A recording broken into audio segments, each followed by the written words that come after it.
Hey guys, Ren here. This video is going to be a budget DPS-ish build. The reason I say ish is because a few of the items I have upgraded to epic, and I was too lazy to go back and rerun all the missions and get the very or ultra rare items again.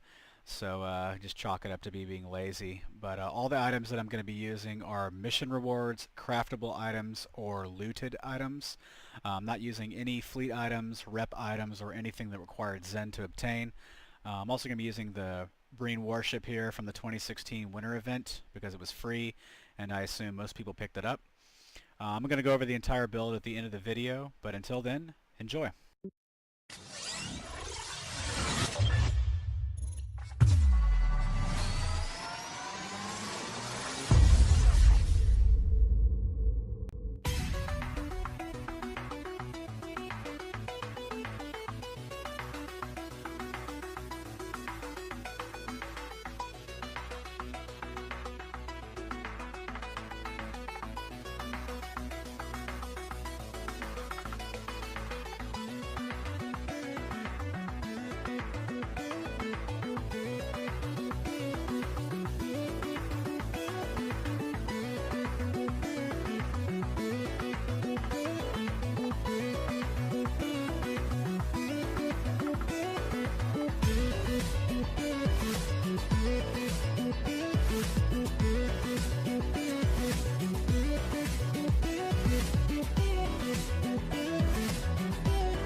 Alright, so I'm going to go ahead and take you guys through this build real quick.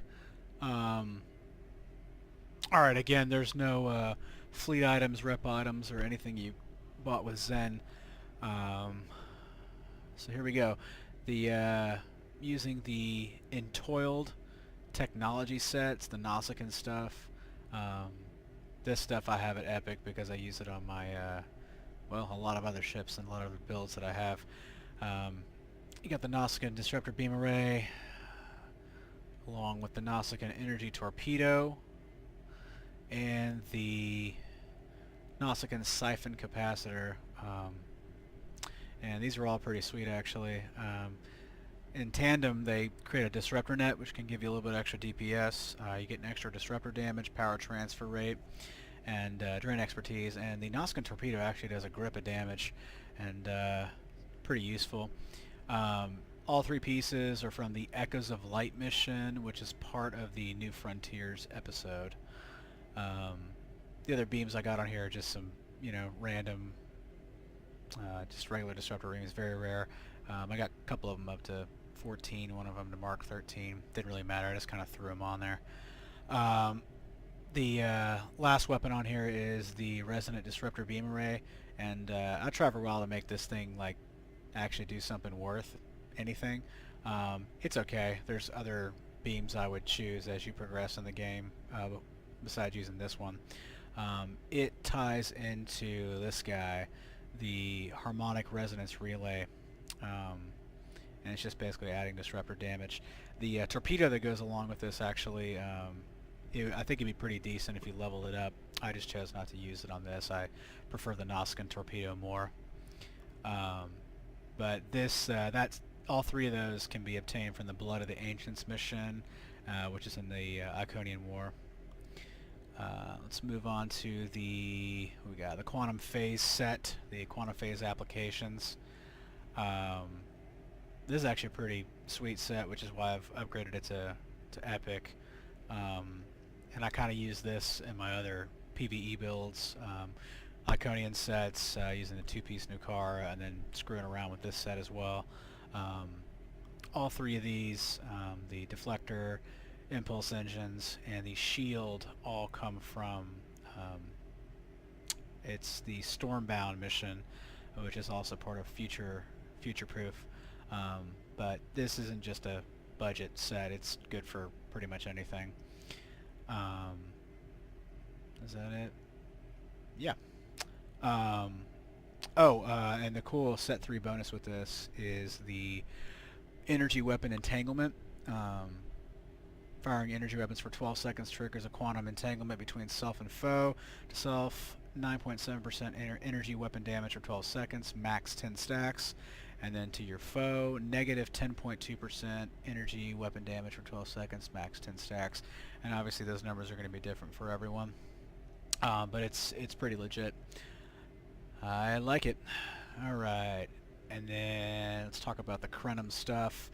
We got the Temporal Phase Overcharged Warp Core, which gives some nice little auxiliary bonuses, as well as improving your power transfer rate and Warp Core efficiency, which ties into this guy down here, the Temporal Disentanglement Suite, which, depending on your build, this is a great console even by itself.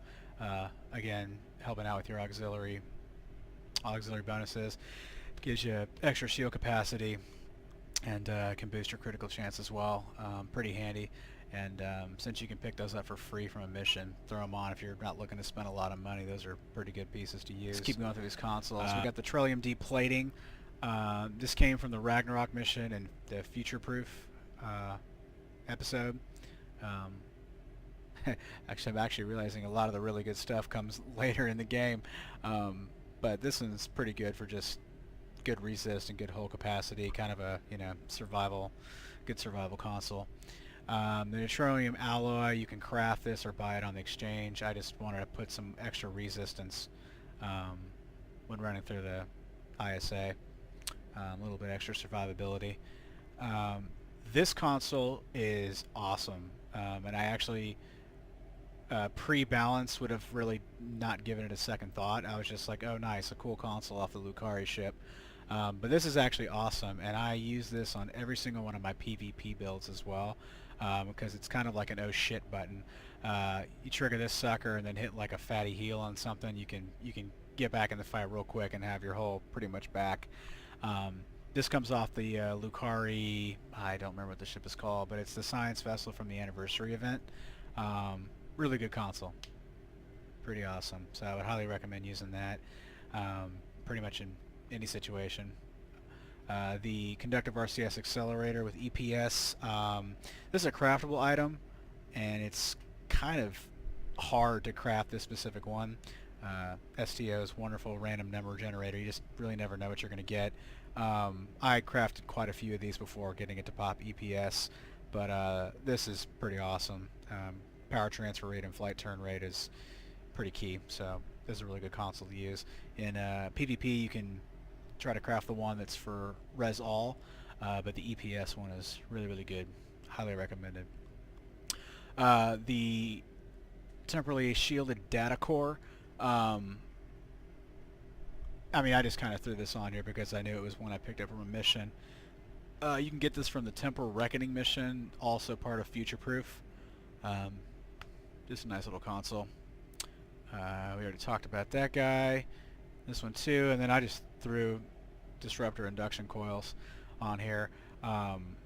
Obviously, if you've got a fleet with the Spire to your level where it needs to be, you obviously want to put the vulnerability locators on there. But you know, for this budget build with none of that in mind, this is what we're going with. Skills wise, I mean, this is what I'm using right now. You can take a look and slow down the video if you want to check it out. It's TAC Ultimate with some decent resists. Having your hull plating maxed is pretty essential post balance. Got to have extra resistance, and a good reason to have this is because the research lab military boost project no longer gives the resistance that it once did, which is why this is a little more important. Also having some defensive maneuverability is pretty awesome too, because they'll miss you more. But yeah, TAC Ultimate, rocking that. Specializations, I'm doing Intelligence Primary, Strategist Secondary currently. Traits, all these space traits are one you get by just playing the game. So I've got the Beam Barrage. I do currently have Superior Beam Training, and if you didn't buy this from the K-13, you're just going to have the regular Beam Training, but it's still worth using. Fleet Coordinator is great because you get damage boost per team member in the on your team, so that's a nice one to use. Innocuous is cool. Extra severity and minus threat generation. Got operative plus critical chance and severity. Point blank shot, more damage the closer you are to your target. Last ditch effort, because why not? I mean, you trigger that sucker, you go down fighting, and you're having a hard time. This can get you back up to where you need to be. Techie, I threw this on here just because I wanted extra hull restoration and hull regen. This one's great, Nanite Repair Matrix. I started using this post balance in PvE and PvP. It's just kind of cool to have a nice little extra hit points if your hull drops below 50%. And then Give Your All, another good one. Damage resistance when you use engineering bridge officer abilities. Starship traits, this is all stuff you just get by leveling up, you know, each reputation and whatnot. So this one obviously comes from intelligence, specialization, intelligence specialization, pedal of metal, getting that sucker from the pilot specialization and leveling that up. Critical systems, you know, and I'm totally blanking on this one, but yeah, you can pick this up, and I actually haven't finished all the stuff on my temporal tune, which makes this improved critical systems, making it even better, but I haven't done that yet, so there you go. And then I started using the best defense on pretty much every single one of my builds. Just gives you whole healing when you use attack patterns. Nice little trait there. Space reputation. Oh, and these I'm assuming you're only gonna have 4 because you wouldn't have bought the 5th one from your star bases, from your fleet bases yet. You got enhanced armor penetration, precision for the critical hit chance, then advanced targeting systems for the actual critical severity, and I started using this one more post balance active hull hardening. Just, you know, basically as your health decreases, your resistance gets better. That's pretty much that. And I got all the normal space stuff down here for the active reputation. Stations wise, I mean, pretty basic stuff. I did want to try to do an Oxtabat build with this, but I decided to forget that and just kind of run a regular build. Got a bunch of healing stuff engineering wise, emergency power weapons. I threw Chemicide on here, even though we're talking about a budget build. It's pretty cheap on the exchange, and it's just a lot easier to get now than it once was. Tactical team, Fire at Will 2, and Spread 3. I'm using attack pattern Delta 3 for the healing. And I got hazard emitters, transfer shield strength, and then the override subsystem safety is part of the Intel bridge officer specialization. Let's do the duty officers real quick here. I don't want this video to drag on too much.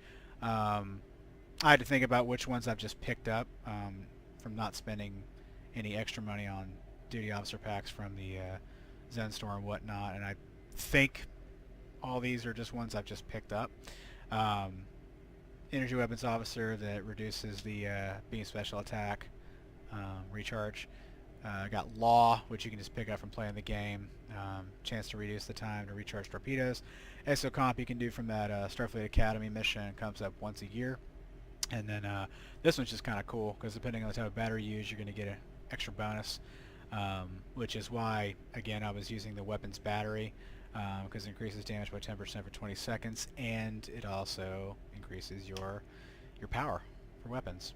And then the red matter capacitor is sweet just because it increases all power. Fabrication engineer, transfer shield strength to increase aux power. Warp core engineer, chance of temporarily improving your ship power by use of any emergency power ability, which is why I was using emergency power to weapons and shields. And then there's a couple of bridge officers that do this. Recharge time reduced on use of any battery ability, and plus 80% cooldown rate. That's pretty significant. I'm not really sure where I got this from, but I know that you can buy these on the exchange, and they're not too expensive. And I think that pretty much takes care of it. Anyways, there you go. Kind of a budget build, a few epic items on there. I just got lazy and didn't feel like rerunning the missions, but you know, there you go. Thanks for watching, guys.